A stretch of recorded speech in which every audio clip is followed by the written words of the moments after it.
매년 귓병으로 병원을 찾는 환자가 600만 명에 가까운 것으로 나타났습니다.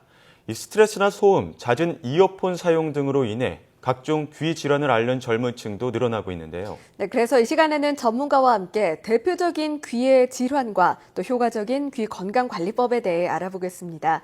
고려대 안암병원 이비인후과 임기정 교수 전화로 연결됐습니다. 교수님 안녕하십니까? 네, 안녕하세요.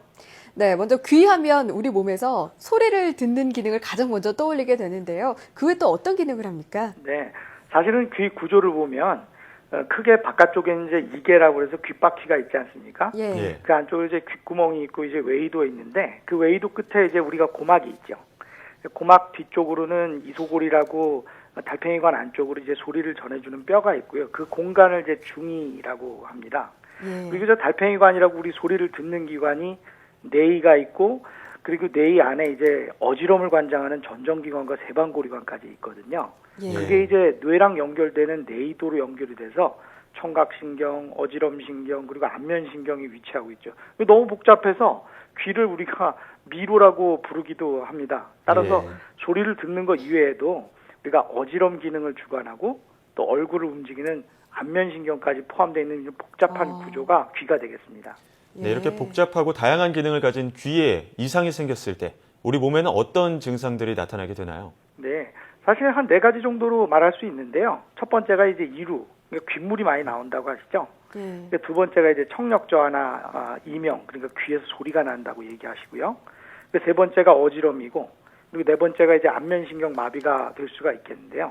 하나하나 조금씩 제가 설명을 드릴까요? 예.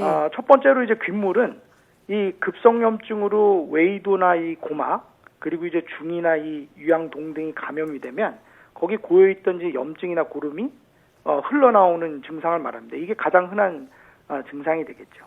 예. 그리고 두 번째로는 이제 청력 저하가 있습니다. 그거는 뭐 소음성이나 노화성이나 돌발성 난청 등으로 여러 가지 질환으로 올 수 있지만 결론적으로는 달팽이관에서 소리를 듣는 그런 기능이 떨어져서 청력이 떨어지고 또 청력이 떨어지니까 또 잡음이 생기는 것 같은 그런 이명이 생기게 됩니다. 예. 세 번째가 이제 안면. 세 번째가 이제 우리 어지럼을 먼저 꼽을 수가 있는데 정말 요즘 많이 증가하고 있거든요. 예. 이 뇌에는 이제 평형기관이 있어서 그런 평형기관에 이제 병이 생기면 어지럼이 생기는데 특히 요즘에 뭐 많이 생기는 불순물이 생기는 그런 이석증 그리고 귀고혈압이라고 하는 메니에르병 어지럼 신경에 염증 생기는 그런 전정신경염 등이 있으면 정말 이게 뺑글뺑글 도는 그런 어지럼을 경험하시게 됩니다. 그다음에 이제 마지막으로 말씀하신 것 같이 이제 안면신경 마비가 있겠는데요. 중이나 이제 뇌이도에도 이제 안면신경이 있어서 이게 파급되면 이제 얼굴에 마비가 오죠. 구안화사라고 해서 눈이 감기지 않고 입이 돌아가는 이런 아주 여러 가지 증상이 귀에 생길 수가 있습니다. 네, 그만큼 또 중요한 기관이란 의미일 겁니다. 네네. 네, 그런데 또 요즘에는 특히 중이염으로 인해 병원을 찾는 환자도 많이 나타났는데 원인 무엇이라고 보십니까? 예, 그 중이염이 요즘에 뭐 제일 한 29% 연간 165만 명이라고 합니다. 이제 외이도염과 어지럼이 이제 그 다음인데요. 역시 이제 귀질환이 감기나 이제 코질환의 합병증으로 나타나는 경우가 많습니다.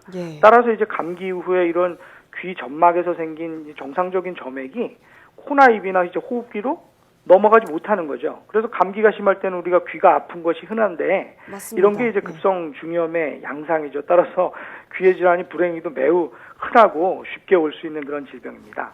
예. 그렇다면 우리가 습관적으로 귀를 만지거나 간혹 이 귀 속을 건드리는 행동을 할 때가 있는데요. 귀에 얼마나 안 좋은 영향을 주는 건가요? 예, 사실 그 외이도에는 그 산성 보호막이 있어서 균 증식을 억제하는데요. 그리고 또 피부도 지속적으로 벗겨지면서 이제 귀지가 돼서 자연적으로 이제 세척이 되죠. 근데 귀를 자꾸 후비게 되면 이런 보호막이 파괴가 되고 얇은 피부가 손상이 되죠. 그러면 이제 세균 침입에 무방비가 되니까 외이도염에 쉽게 걸리는 원인이 됩니다. 특히 이제 물놀이나 목욕 이후에 귀가 많이 부어 있는데 이런 거를 후비게 되면 고막이나 외이도를 쉽게 다치는 경우가 많으니까 감염에 취약해지게 됩니다. 네, 정말 조심조심 면봉을 사용해야겠네요. 네, 그러니까 저 귀에 물이 들어갔을 때는 귀를 이제 후비는 거는 좀 금물이시고요.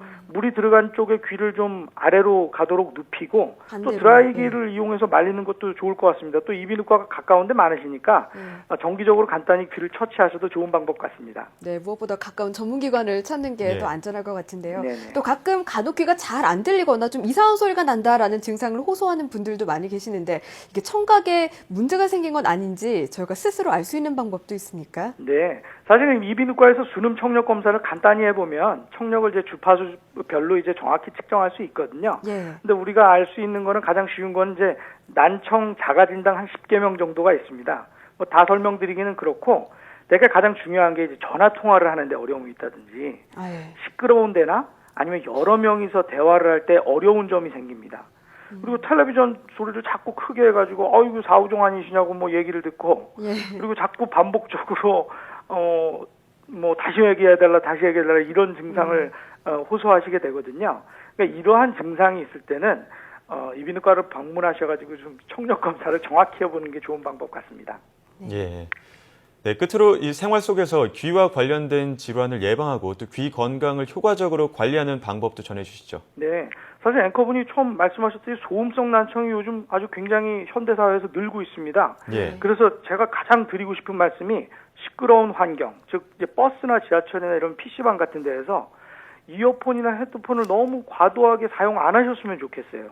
네. 왜냐하면 이런 시끄러운 환경에서는 벌써 한 60, 70 정도 dB 정도의 큰 소리인데 그걸 이기고 들으려니까 뭐 거의 최대 볼륨으로 하고 들으시거든요. 이게 귀를 재고 혹사를 하시게 되면은 청력이 뭐 떨어지는 건 뭐 당연합니다. 네. 그래서 이런 본인이 소음에 노출되는 그런 원인 그리고 예상되는 장소들을 알아두셔가지고 사용을 안 하시든가 귀마개를 사용해서 좀 귀를 보호하시든가 아니면 자주 조용한 장소에서 그런 귀를 좀 쉬도록 하시는 게 좋을 것 같습니다. 특히 어린이나 청소년 같은 경우는 더욱 그 보호자분들의 지속적인 관심이 필요하거든요. 그런 의미에서 좀 귀를 잘 보존해 주셨으면 좋겠습니다. 예, 네. 과도한 이어폰 사용을 자제하고 귀도 쉬는 시간을 가질 수 있게끔 이렇게 관리하는 게 중요할 것 같습니다. 예. 지금까지 고려대 안암병원 이비인후과 임기정 교수와 함께 이야기 나눴습니다. 교수님, 오늘 말씀 잘 들었습니다. 네, 감사합니다.